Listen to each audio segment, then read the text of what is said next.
Depois que eu ouvi uma frase que dizia assim, que o diabo não dificulta a vida de quem já é dele, muita coisa fez sentido para mim. Eu parei de perguntar porque tem gente ruim prosperando sem muito esforço e entendi que o sofrimento dos justos não é sinal de abandono, é sinal de resistência. Tem luta que existe porque você não se vendeu, tem dor que só veio porque você não se corrompeu. Se está doendo, não significa que está errado. Se está difícil, não significa que Deus se ausentou.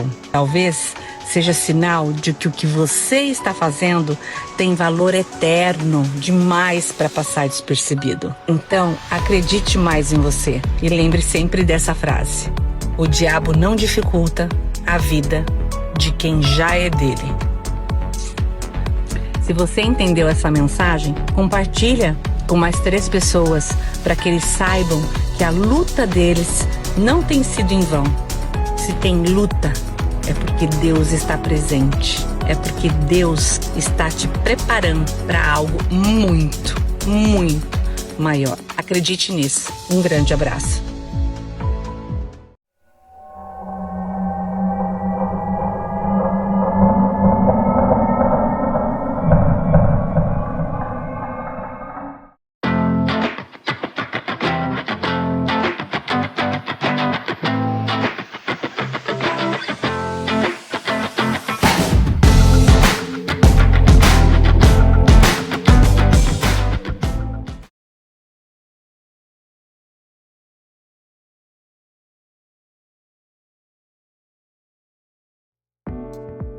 Stamp, não entendi o sentido do vídeo no início.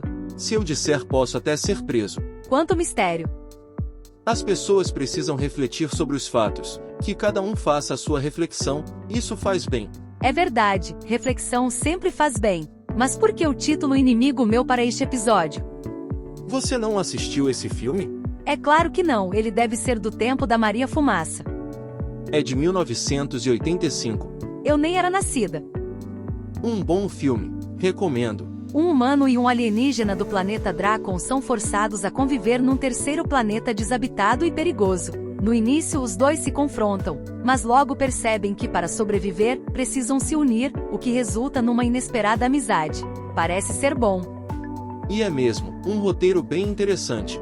Mas sabe o que eu reparei? Não, o que você reparou?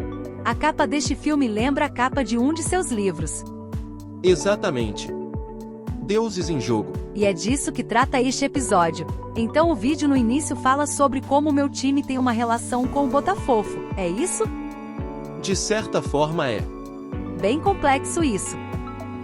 Você se lembra do relato no livro sagrado dos Maias, o Popol Vuh? A luta dos 2 irmãos gêmeos contra os senhores do submundo.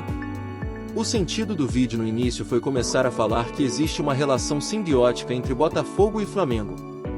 Por exemplo, Garrincha, o maior jogador de todos os tempos, fez história no Botafogo, mas ele era flamenguista. Isso eu já sabia, mas achei que o maior jogador da história tivesse sido Pelé.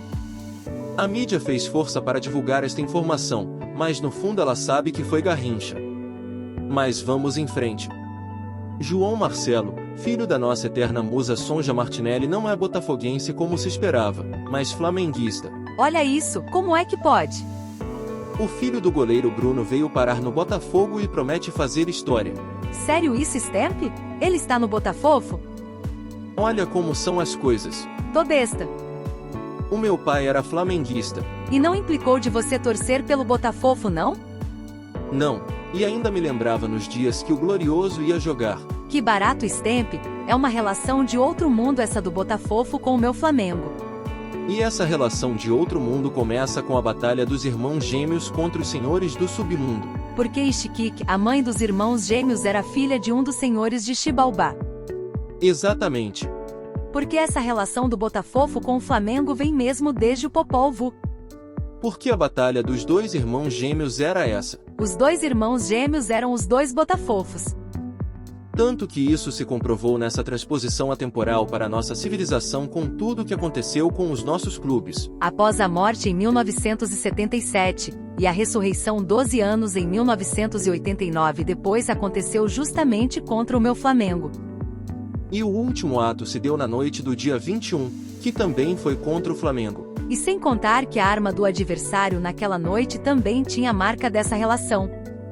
Emil Pinheiro, que era flamenguista. E tinha 12 letras. Depois veio o 21 depois do 21 por 2-1 em 2010, que também foi contra o Flamengo. Com gol de cavadinha do Loco Abreu, camisa 13, em cima justamente do goleiro Bruno. O 13 de Zagallo, que fez história pelo Botafogo, mas era flamenguista. E se Emil Pinheiro era a arma do adversário em 1989, Zagallo era em 2010. Exatamente. Parece roteiro de cinema. E não para por aí. Quando Bebeto de Freitas chegou no Botafogo em 2002, quem nos estendeu a mão quando nós precisamos foi Zico. Porque o Botafogo não tinha nem onde treinar. E foi justamente o Zico que sempre declarou que quando era garoto odiava o Botafogo. Olha como é a vida. Enquanto ele esteve em campo durante os nossos 21 anos de agonia, o Botafogo não conquistou o tão sonhado título. Sendo que os gols decisivos daquele campeonato de 1989 aconteceram imediatamente após a sua substituição, o 3-3 e o jogo da final na noite do dia 21. E isso vai além do lado místico. Houve um tempo em que a penúria do Botafogo era tanta que, segundo me foi relatado por um rubro-negro, o Flamengo cedia bolas usadas para o Botafogo poder treinar. Meu Deus, sério isso?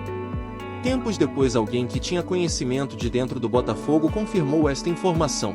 Justo o Flamengo ajudar o Botafogo. E tem mais nessa relação cinematográfica. Os ônibus de Flamengo e Botafogo eram do mesmo modelo. Paradiso 1200, quiseros fora da 12. As goleadas por 6-0, a rixa do 8-1 e 9-2. O jogo da invencibilidade. Sim, 52 jogos invictos. O meu Flamengo fez de tudo para quebrar o recorde de invencibilidade justamente contra o Botafogo. Ele só precisava de um empate, tinha um time superior. Era mamão com açúcar. Mas perdeu por 1-0. Que sina! O primeiro jogo no estádio de General Severiano foi contra o Flamengo. Num dia 13 de maio de 1913. Biriba surgiu em 48, num jogo contra o Flamengo. 4 mais 8 igual 12. O jogo aconteceu no dia 28 do 11. 2 mais 8 mais 1 é igual a 12. E Biriba morreria aos 12 anos. Que cabalístico! E este jogo em que o Biriba apareceu foi marcado por uma situação no mínimo estranha, porque enquanto estava vencendo por 3-1, a torcida do Flamengo debochava da nossa com lenços brancos. 3-1 de trás para frente é 13. Depois o Botafogo virou a partida e acabou vencendo por 5-3. Seria um prelúdio para o chororô de agora, Stamp? O lenço seria para isso? Não, o início foi em 33 quando após marcar o quinto gol, o time do Flamengo sentou em campo. O jogo do senta. Que desagradável.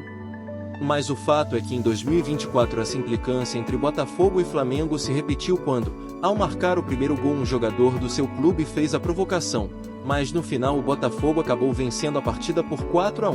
A história se repete. O ciclo se repete. Então, seja no livro sagrado dos maias, seja na vida real, existe mesmo uma relação mística entre Botafogo e Flamengo. Quase visceral. Profética. E essa história toda me motiva cada vez mais a acreditar que o futebol é só uma desculpa. E o Botafogo é mais que um clube. É uma predestinação celestial. Você sabia que o filho da Elisa Samúdio joga no Botafogo e foi convocado para a seleção? Pois é, ele é considerado uma promessa do futebol brasileiro. O nome do talento do vídeo é Bruninho Samúdio. Se você não o conhece, ele tem 15 anos, atua como goleiro e se destaca pela envergadura, impulsão e principalmente altura. O moleque tem 1,92 m e 92 kg. O jogador chegou em julho do ano passado nas categorias de base do Glorioso, vindo do Atlético Paranaense. Hoje, ele é titular e capitão da equipe após colecionar ótimas atuações pelo clube. Para você ter uma ideia do nível dele, recentemente o Sub-15 do Botafogo participou do Rimini Cup, um campeonato que aconteceu na Alemanha. A equipe de Bruninho foi campeã, com ele sendo um dos destaques do time. Foram apenas 2 gols sofridos em 7 partidas. Além das qualidades técnicas, o garoto mostra ser um verdadeiro líder dentro de campo, orienta seus companheiros e comanda a equipe lá do gol. E aí, a consequência disso tudo veio: a primeira convocação para a seleção brasileira sub-15. E segundo o garoto, ele está muito feliz e realizado. Caso continue assim, com certeza ele terá um futuro muito promissor pela frente.